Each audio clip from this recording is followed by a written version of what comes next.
So Shelby, why don't we start where you can just introduce everybody to yourself and to your platform? Yeah. So my name is Shelby Williams.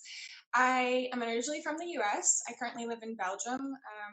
I dance as a soloist for the Royal Ballet of Flanders in Antwerp. I danced around Europe in a few different companies in Germany and Spain and France a little bit. And yeah, I trained at Houston, so that's like my dance part of who I am. But Biscuit Ballerina was something I started I think almost 3 years ago, maybe a little over 3 years ago. But it's a social media page. Maybe some of you know about it. That I basically take all the things that are really tough about ballet that we're constantly fighting against. That you don't want to do, and I try to over exaggerate them, things I would be frustrated by, and I turn them into a caricature so that it's something I can kind of laugh off instead of getting frustrated by it.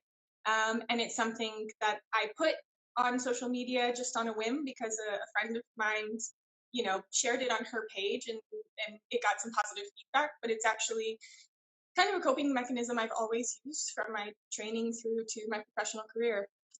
Yeah, when I start to criticize myself too much, it's better that I just turn it around and make fun of myself instead. Yeah, and it's honestly has been helping a lot, not just yourself, but a lot of dancers out there.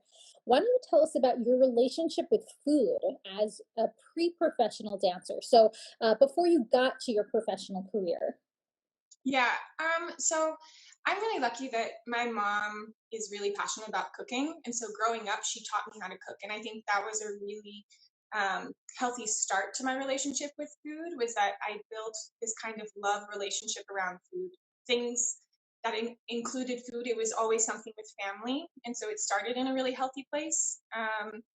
Then I would go to summer intensives when I was younger, and that was really the first time I started learning about nutrition. Beyond in school, we were taught, like the food pyramid and some things in health class, but really ballet summer intensives were the first place that I think it was put in my mind, oh, you need to be aware of your nutrition in this career.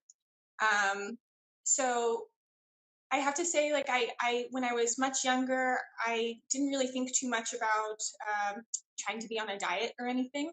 But as I got closer to the point where I was graduating from high school and I was having to look for a job, the stress of questioning, am I good enough, certainly got to me. That sometimes, in retrospect, I see, oh, I maybe had some unhealthy eating habits, that I was dieting, or I thought I was dieting, but actually I was just restricting calories more than I should have. That was not actually beneficial to my dancing. Luckily, though, I didn't have teachers that supported that in any way.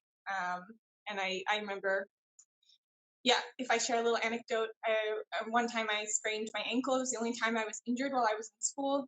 And I remember I got very stressed and I thought, I'm falling behind. And that, like, this mentality of how can I be productive in this time that I can't dance, was when I first tried to go on a diet. And luckily, I had one of my teachers come up to me when I was back in the studio, and she told me, like, Shelby, you're not looking good. Like, whatever you're doing, it's not helping you. And it kind of made me realize that's not the route I need to go if I want to improve as a dancer.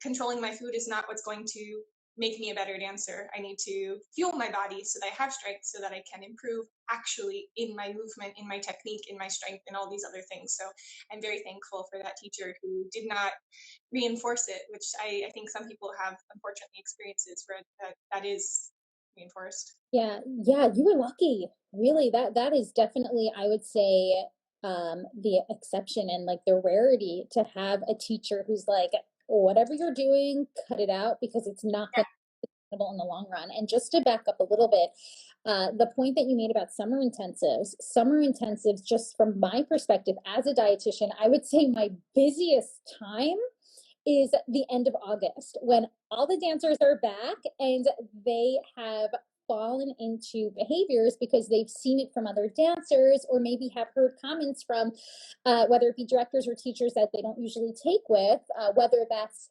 those higher ups perhaps comment or complimenting how they look, and then of course not knowing how they really got there. And so often with summer intensives, just with the nature of an intensive, it's intense, it's busy, and that schedule is packed. So like if you really don't know genuinely how to fuel yourself, it really just gets exacerbated when we have such a busy schedule. So yeah, that's such an important concept, especially as we do head into summer intensive season of this year, which is also going to be pretty different, another very different type of summer intensive season that we're going to see. So I think it's really important for dancers to hear that, and to hear that it's very much a place where we need to have a bit of a proactive approach to making sure we don't develop those unsustainable behaviors. And yeah, lucked out with that teacher who pretty much like nipped it in the butt pretty quickly. Yeah, I mean, I am so thankful for that teacher. Really, the avenue that could have gone down, because I was always someone who's like a little bit of a teacher's pet, like people pleaser. I just want to make sure like all the teachers in the school like me. And if she had gone another way, that could have really had like kind of long term impact on my relationship with food. But going to the summer intensive thing, just adding on to that, it's true that at summer intensives, a lot of times it's the first time you might be coming from a very healthy studio, and it could be the first time you interact with people who might not be coming from the healthiest studio, that they might have those sorts of teachers that reinforce bad eating habits or encourage like unhealthy body weights. And so then suddenly being at a summer intensive with these people, just remember they're not experts either. Your peers, they might be maybe super talented and it might look like they're thriving at that summer intensive, but they're not nutrition experts. They're not ones who should be kind of setting the model for how you should feed or fuel your body. What works for someone might not work for you, or also what works for someone might actually be very unhealthy and you just don't know because you can't feel, their drop in energy each day. It's Right. yeah. So what you think works for someone actually might not be working for them, because they might be landing themselves with a stress fracture at the end of that summer intensive. So I think that's really important too. Just looking at someone and seeing how they perform in class isn't even an indicator of, how they're eating. Which kind of like gives me a little bit of a follow-up question. When your teacher approached you and was like, hey, whatever you're doing, stop it. Um, how did it unravel from there in regards to how did you like mix the unhealthy behaviors and really learn a little bit more about fueling yourself in a more sustainable way? Well, I have to say I was really relieved because I was not happy with the kind of diet I put myself on. And I remember when she was like, "Stop it, whatever." I was just relieved, like, "Oh, thank God!" Like Mm. I'm always hungry, and I'm like always trying to portion out my food, and then it was, so the first thing was a relief, and so it's quite easy for me to dive back into it because again I felt like I had this approval from like a superior, someone higher than me, so there was no more pressure there, like guilt about how should I be regimenting things or not.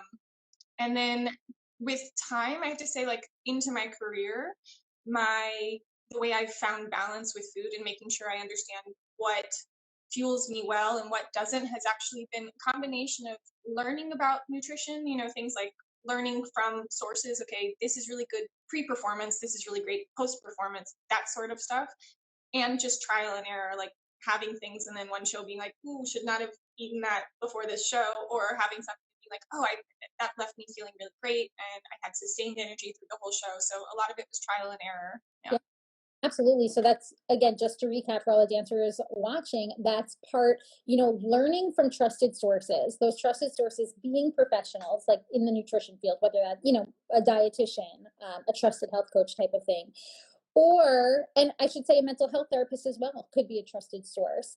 And it's also a matter of trial and error. And I hear this a lot from dancers as well, learning that, having whatever it might be, maybe a heavier snack before a performance or a heavier meal, whether that's for some dancers, and I've spoken to a lot of dancers with these interviews already, some dancers thrive with that and some dancers need to break it up like throughout the performance. So I think that idea of trial and error is very important.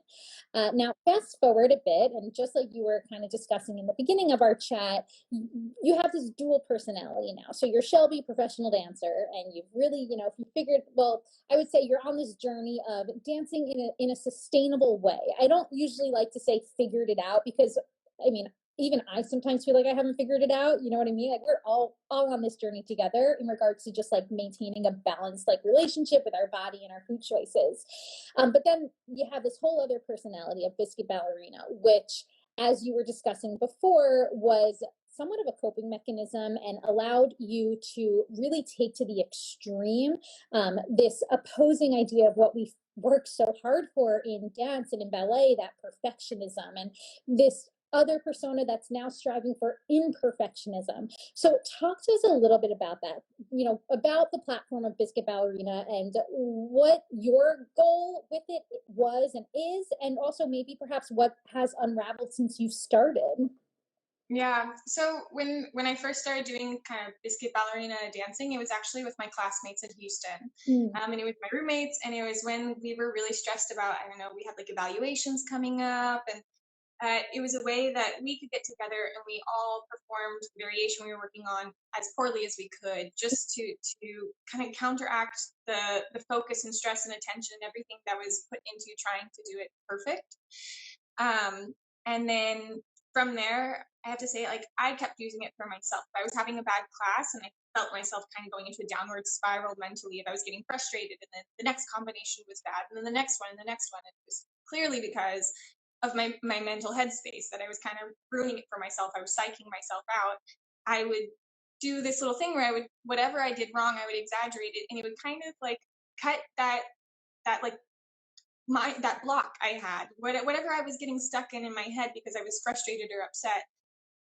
Making fun of myself in the middle of class or in a rehearsal would help me stop, get some distance and then keep going. And I would do it with friends just to make my friends laugh also, because it was nice, like, especially in a group, sometimes if it was a long day or stressful, it was nice to just kind of lighten the mood with it. And I had some other colleagues who are really, really fantastic at it as well. But then when you ask, like, what do I hope, or how did it come to be that I'm sharing it? What do I hope it brings? I never expected that it would become any sort of viral thing. I really thought it was just going to be my close friends that I knew from my career in different places would maybe follow it. And then it just started growing, and then I kind of realized, okay, I need to make sure people understand like why I'm doing this, so that it's not misunderstood as it's making fun of people. It's really taking things I struggle with, things that I'm constantly getting corrections on, and I'm taking those and exaggerating them. And it just happens to be that we all work on the same stuff, so it looks like a lot of us when we're struggling. And yeah, and so with that, I tried to make sure that message is clear to people who follow the account. And then with time, it's nice that people start contributing. So I think I like that it's built up this kind of community feeling of dancers at all different levels, that like no matter where you are on the curve of trying to perfect your technique or improve your dancing skills or whatever, we can all relate to the same thing. And I think there's a sort of like universality of it. Yes, absolutely. And we've connected over this because of the parallel similarities of perfectionism with dance and with our technique, and how so many dancers, including myself in the past, have really like diverted this perfectionism to their food choices and fallen into this fallen on the slippery slope of how do we of I guess just hyper focusing on food and on health, and again that idea of perfecting our performance. And I want dancers to realize, and I want to hear your thoughts on this as well, is that so often a dancer's drive for perfection comes from a place of good intent. All is to succeed, right, in this very, very difficult art form. And I know with myself and where I was with disordered eating behaviors over a decade ago when I was dancing full time, I really just wanted to learn how to feel my body. And I unfortunately took my perfectionism took over, and it made me obsess over what I was putting in my body, how I was feeling, and it got to the point where I led myself to burnout. So do you agree that a dancer's pursuit of perfection, it comes from a good place, but we've got to take it 2 steps back and essentially do exactly what you're doing, is take it in the opposite direction? Yeah, I mean, I totally agree, and I think it's why I also love kind of what you promote. But I love that you also like unwind it. It's you got to have balance in your life, and it's okay to allow yourself to indulge in like sweets when you want to have dessert after a meal, or that sort of thing. So I think the mentality is very much the same when we apply like to trying to improve ourselves as dancers, and then trying to improve our health as dancers, that it has good intentions, but it's maybe not always the healthiest approach we could have. And like one thing I think about with perfectionism, I think I told you once before, it's kind of easy with the way we work as dancers is like discipline is glorified. Mhm. And if we come into class every day and we do the same bar and we work on this exercise and we repeat this exercise a million times, or we work on poites, we don't stop, and every day we come back and we do those poites, they will improve. So there's a certain mentality that's reinforced that repetition is good, discipline is good. And so that's really easy to apply to food without realizing actually how unhealthy that is, where we think, okay, if I'm as disciplined with my food, I will see progress the way I see progress in the studio with my dancing. And the thing is, food is not dancing. Ballet, you can repeat things a lot, and you can still have a healthy relationship with it. Food, if you control everything and you only eat certain things and it's so regimented like that, that's a different thing, and that's not healthy. And I think it becomes a gray area for dancers where they feel like they're putting in the work and they're being productive for their health, but actually they're really destroying their relationship with food. Yeah. And I just actually want to say that even having that, one track mind with dance and with ballet, not necessarily like the most encouraged approach either, because I'm sure you've seen, I know even with myself, once you are able to experience other realms in dance, whether that's other genres of dance, working with other choreographers, that's when you develop depth as an artist Yeah. and as a dancer. So if we think of this similar to food in regards to allowing yourself to experience other types of foods, so whether that's other types of cultural foods or what other types of food groups, instead of being hyper focused on these quote unquote safe foods or clean foods, what depth are you bringing to your and to your abilities on stage? So I really think that it plays hand in hand with each other, is allowing yourself additional experiences, not a one track mind, even with ballet, which is, by the way, like something I fell into again when I was dancing full time. I had a one track mind of a classical ballerina, and it didn't leave much room for learning other genres. And I forced myself to get into more contemporary and modern work. But I think had I known to do that from a younger age, I think I would have been better off in my performing career as a dancer. So I think it's important for dancers to, hear that as well, is that not having that one track mind. Yeah. I mean, I'm glad you pointed that out, because it is very true. It's like as a dancer, you learn so much from having different experiences that your teacher can be like, even if your goal is, I want to be in a classical ballet company, like I don't want to be in a company that performs contemporary rep. Just trying different styles of dance, be it hip hop or tap or contemporary, like postmodern, like whatever. Um, just trying different things gives you a different perspective of your ballet or whatever you're pursuing. And so the more experiences you have in life, also even outside of dance, having hobbies that are not dance, having friends who are not dancers, seeing different perspectives of different people, it's very easy for us to get in this kind of bubble Yeah. of, it's a very tight bubble sometimes when all your friends are people that you train with, and all the people you spend the most time with are the ones you're doing a production with. Like, it's very easy to get in this bubble where everyone thinks the same. So, and things become an echo chamber. So the ability to kind of open your mind a little bit, or fuel yourself with new ideas to keep you inspired, is more likely to happen if you expand all parts of your life. So your experiences outside of the studio as well. Yeah, absolutely. Ugh, such a good point. And just to break down a little bit more, as dancers, your account is really teaching us not to stress about the inevitable, which is messing up. Do you still struggle with this? Is this something, obviously, Biscuit Ballerina is what you've created to help with that. So is that something you still struggle with? Yeah, it's definitely something I still struggle with. Over the years, it's definitely gotten better. But for example, now during the pandemic, it got a little bit worse because our company is not performing multiple shows. I used to have this kind of mentality that I got to a really healthy place that I was like, if I mess up one show, it's a live show. That's what you came to see. And, the next show will be better. And there's aspects of every show that are special. So it's not like it's a total loss, it's that the beauty of live art is each one is different. And then now in the pandemic, because we can't do live shows, we're doing recordings. And for me, it was very difficult to accept that, okay, you have one shot, it's recorded, and if it goes poorly, not only do those people see it who watch live, it's recorded, and for 2 more weeks, people are going to watch it over and over again. And so that really got in my head. I'm certainly not immune to self-judgment and stress and anxiety around, oh, it's not going to be good enough. But I kind of have to remind myself, practice what you preach. It's easier said than done. It's constantly checking in with yourself and making sure, okay, remember you're human.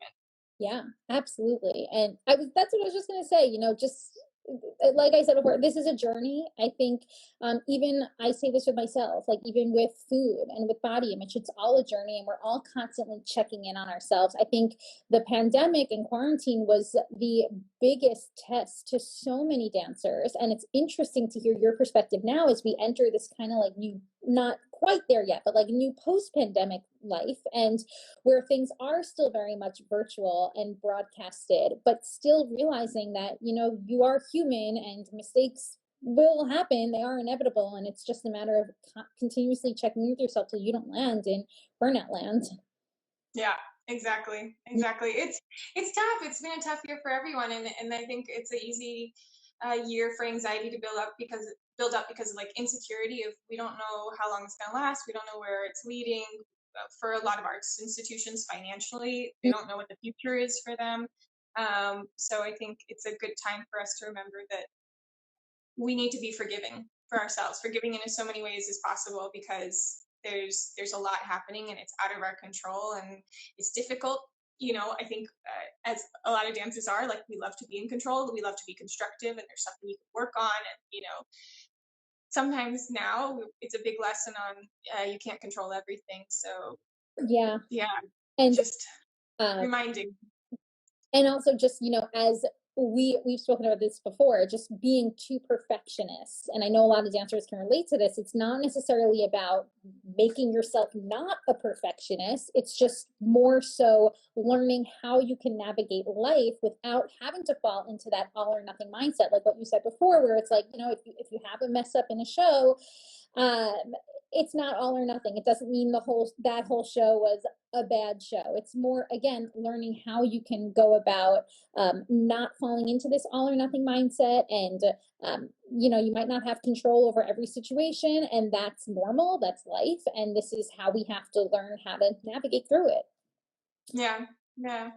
So Shelby, what would you say are really the biggest takeaways, if you could pick like 2 or 3, that you want dancers to walk away with from following your account?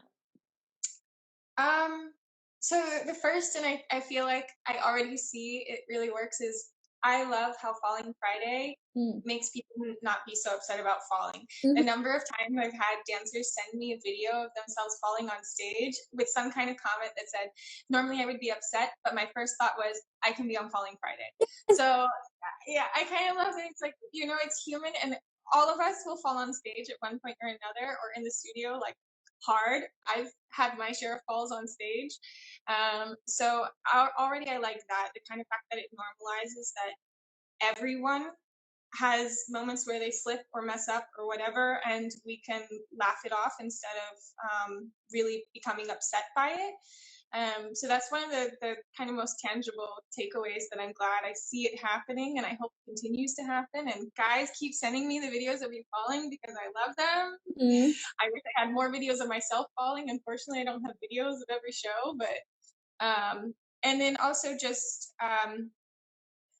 the aspect of the healthy mental health part of dance, that realizing, we need to constantly check in with ourselves. It's not something we can neglect, because if we neglect it, something's going to build up. There's going to be a burnout moment or a breakdown or something with how intensely we work sometimes. So it's really good to constantly check in, and also not have any sort of stigma about talking about our mental health. Like if you need help or you need to talk to someone, I hope that Biscuit Ballerina helps people feel more comfortable about starting that conversation.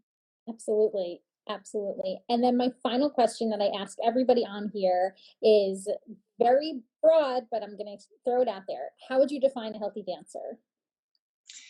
For me, a healthy dancer is, I mean, it's also very broad, so I'll try to narrow it down, but a healthy dancer is a happy dancer.